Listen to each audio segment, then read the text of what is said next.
Jouissant d'une position géographique stratégique et une aire d'influence régionale, du fait même de l'existence de son important port de commerce et de son réseau de voies de communication qui la lie à plusieurs wilayats du pays, Mostaganem dispose d'atouts économiques et touristiques très prometteurs.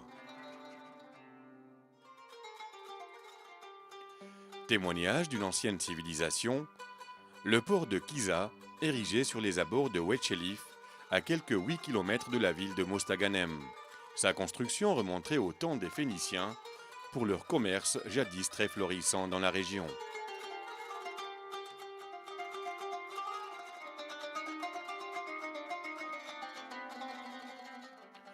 Au temps de Galien, la ville prit le nom de Carthena. Le site fut ensuite occupé par les Almohades, et bien qu'il ait connu d'autres occupants durant le Moyen-Âge, c'est sous le règne de Youssef ibn Teshfin, de 1106 à 1161, que la ville connut son apogée. Ce fut le tour des Ianides de Tlemcen, puis des Mérinides de Fès.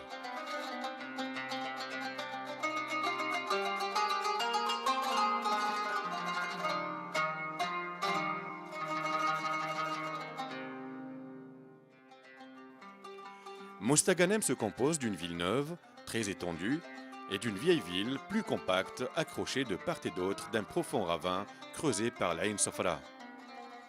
Les géographes arabes font mention de Mostaganem, petite ville située dans le fond d'un golfe, entourée de murailles avec des bazars, des bains, des jardins et des moulins à eau, mais ils ne disent rien de précis quant à la fondation de cette cité.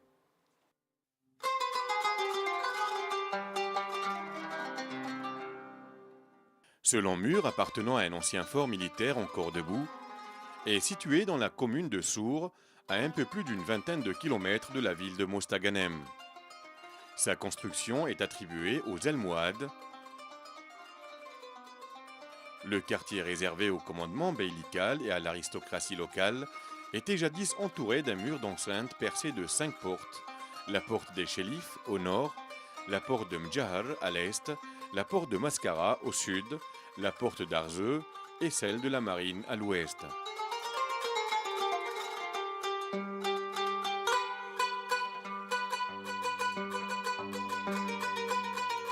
La cité ancienne est dominée par le fort de l'Est, couramment appelé fort turc, construit durant la période ottomane.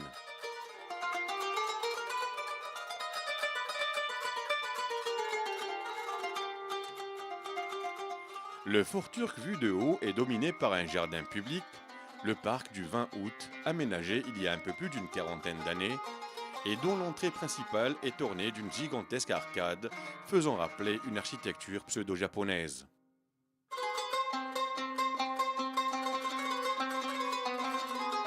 Dominant l'Oued, l'ancien fort turc fut construit au XIIIe siècle, puis restauré par les Ottomans au XVIIIe siècle et les Français au XIXe siècle.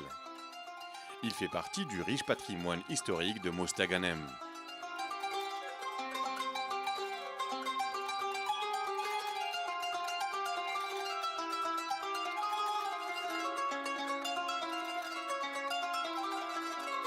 En 1989, il a été entièrement et fidèlement restauré pour retrouver enfin son aspect naturel.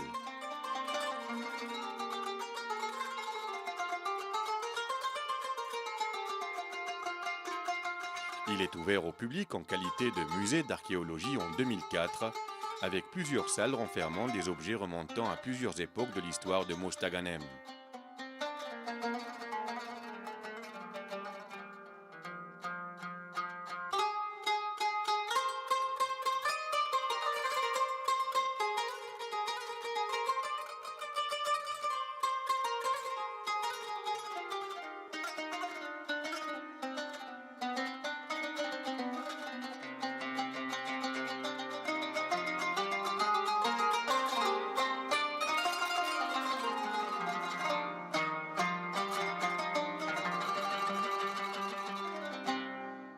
De là, on peut entrer en ville par la porte de l'Arsa, ou des vergers que voisinent les Rouba du Bey Bouchlarum et de sa femme Lalla Aïchouch.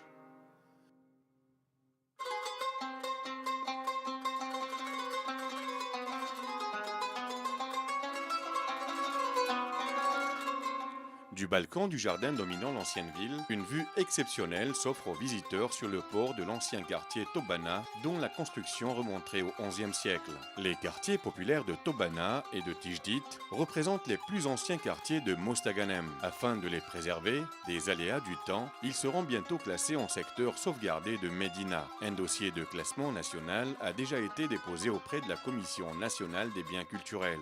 Le quartier Tobana est composé de différentes habitations très anciennes. Parmi celles-ci se trouve la demeure du prince arabe Hamid l'Abd, construite pendant la période ottomane au XVIe siècle. Un autre musée tout aussi important, la maison du Caïd ou Dar el-Qaïd, transformée aujourd'hui en musée des arts populaires. Dar el-Qaïd a été réalisée elle aussi durant l'ère ottomane, dans l'ancien quartier populaire Tobana, en qualité d'hôtel pour le caïd Mustafa el-Misrati, un des personnages influents de Mostaganem. Pendant l'occupation française, le général Desmichel y a séjourné quelque temps. Le fort a servi par la suite de club pour les officiers français jusqu'à l'indépendance du pays. Longtemps resté à l'état d'abandon, les autorités locales décident d'entreprendre des travaux de restauration en 1998 pour lui redonner son aspect d'antan et l'ouvrir enfin au public en 2004 en qualité de musée des arts populaires de Mostaganem.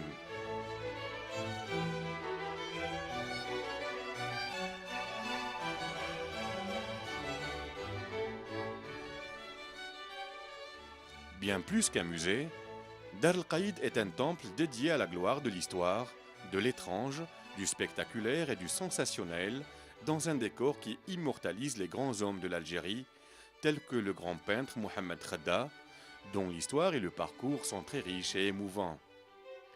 Mohamed Khadda a réalisé des œuvres monumentales.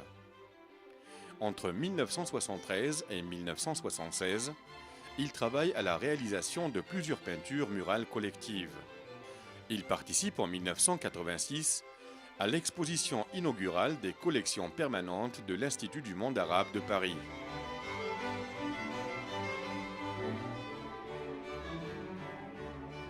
L'acteur et dramaturge algérien, auteur et metteur en scène d'une vingtaine de pièces de théâtre, Abdelrahman Kaki, natif du quartier populaire de Tijdit à Mostaganem, a aussi sa place dans cet édifice. Un illustre personnage du monde du théâtre, gravé dans la mémoire collective des Mostaganémois et de tous les Algériens.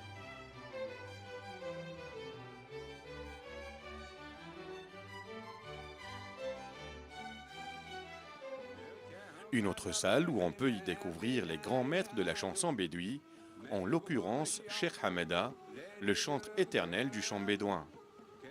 Ce poète hors pair a enclenché la citadinisation du bédouin traditionnel, phénomène majeur dans la musique maghrébine.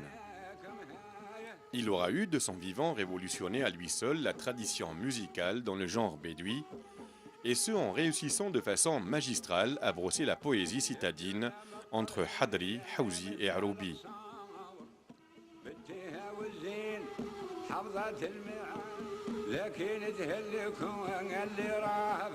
Cheikh el-Djilali Ain Tedles, né le 9 septembre 1930 à Oued el-Khair, une plaine près de Ain Tedles, son vrai nom est Djilali Qayyous.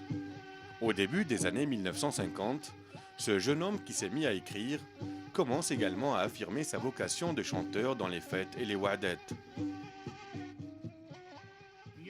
Au lendemain de l'indépendance, il se produira sans discontinuer dans les mariages, les galas, les festivités nationales à travers tout le pays, et même en France et à Berlin.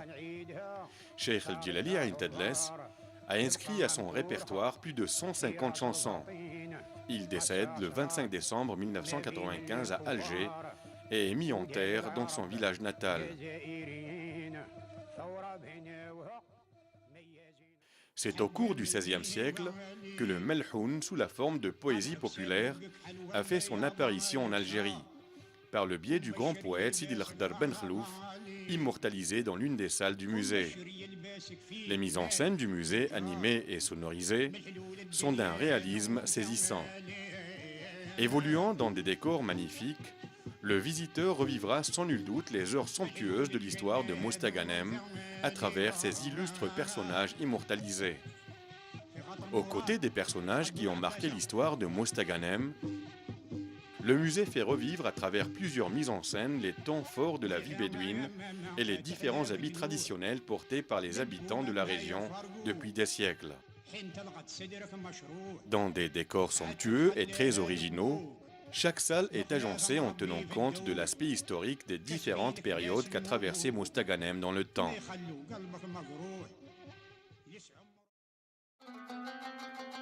Depuis des siècles, la ville et la religion demeurent intrinsèquement liées à Mostaganem qui demeure toujours une grande ville. Dans le temps plus important de Coran, elle était la deuxième après Tlemcen. Tijdit, Matmour et Mazagran se grouperont autour de la ville principale qui renfermait plusieurs mosquées.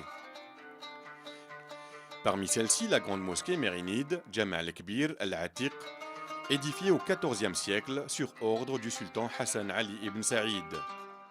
La mosquée richement décorée est une fierté pour les habitants de la région.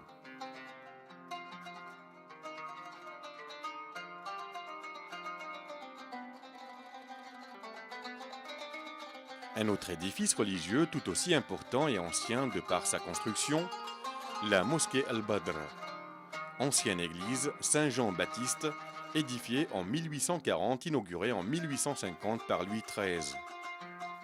L'église a été restaurée et transformée depuis 1970 en un lieu de culte musulman.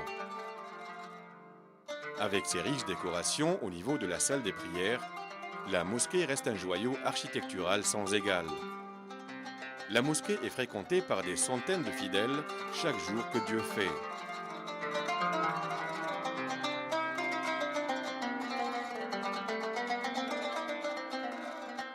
Le pouvoir religieux est également générateur d'élites, notamment en la personne des saints patrons de la ville, comme Sidi al-Khdar ben Khlouf de son vrai nom Lakhal ben Abdallah ben Khlouf, connu pour ses poèmes louant le prophète. À l'entrée de la Zawiya, un étrange palmier évolue tranquillement en colimaçon.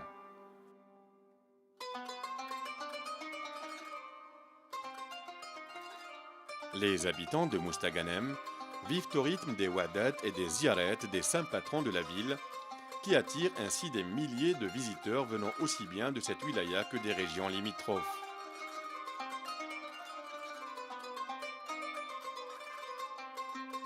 La wilaya de Mostaganem abrite un grand nombre de mausolées des saints patrons, dont une quarantaine d'ancêtres et aïeux issus de la région. Les habitants de la région célèbrent également la wa'ada de Sidi Abdallah al-Khattabi al-Idrissi, plus connu par le surnom de Bouqabrin, sachant qu'il a une tombe à Al-Matmar, au centre de la ville de Mostaganem, et une autre dans la localité de Yennaru, à une vingtaine de kilomètres du chef-lieu de la wilaya. Ce genre de pèlerinage aux mausolées et qubbat remonte à plusieurs siècles. Les ziyaret se font également en fonction de ce que recherchent les visiteurs pour obtenir la bénédiction des saints. Le saint patron Sidi Belqasem Bouasriya, dont le mausolée se trouve dans la commune de Mazagran, accueille les nouvelles mariées avant qu'elles ne rejoignent le foyer conjugal.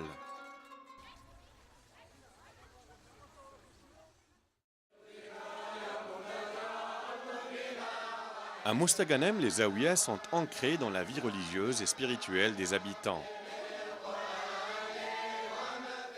Le soufisme est une école d'humilité, de tolérance et de solidarité.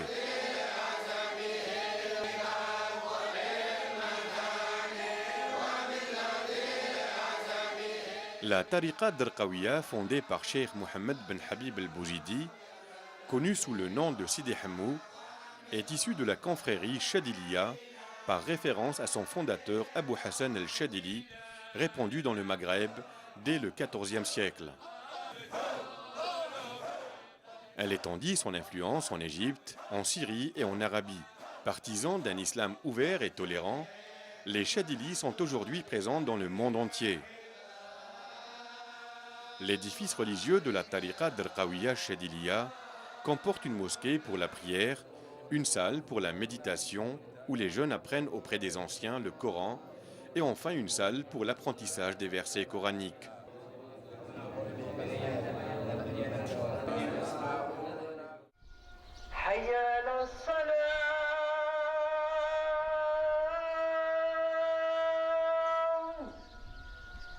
À la mort de Cheikh el-Bouzidi, Cheikh el-Alaoui créa la confrérie Alaouia, point de démarcation selon ses disciples d'une voie spirituelle nouvelle pour l'émergence de la Zawiya dans une forme qui s'harmonise avec les exigences de l'époque moderne, tout en préservant son rôle d'éducation spirituelle.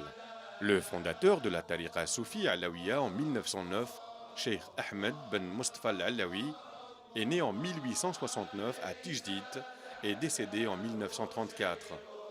Des chroniques historiques indiquent qu'après avoir fondé la confrérie Alaouia, il y a plus d'un siècle, Cheikh el-Alaoui s'est consacré à la diffusion du savoir et de l'éducation en procédant à l'ouverture de plusieurs zawiyas en Algérie et à l'étranger.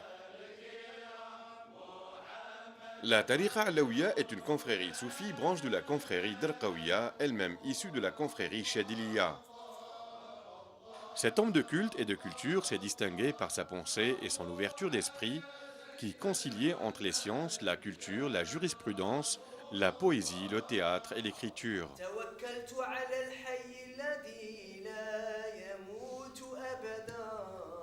La somptueuse villa arabo-mauresque de la Zawiya Alaouia abrite une école spirituelle soufie dont le rôle est de participer à la promotion du dialogue entre les différentes pensées.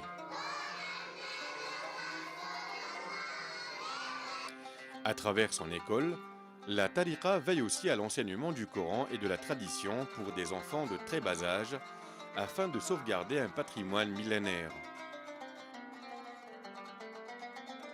Ouverte à toutes les sciences et les cultures qui épanouissent l'être humain, la tariqa Alaouia dispense dans ses locaux l'enseignement et la formation de la musique arabo-andalouse pour les jeunes. Une musique séculaire déjà très répandue à Mostaganem.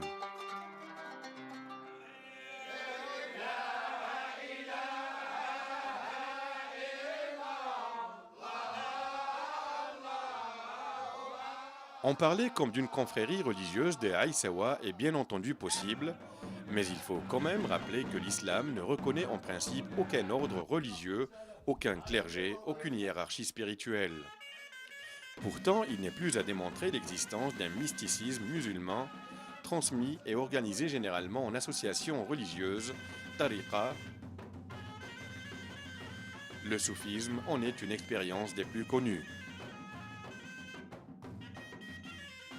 Dans la plupart des cas, les adeptes s'appellent frères ou ikhwan. Le mot de confrérie paraît approprié.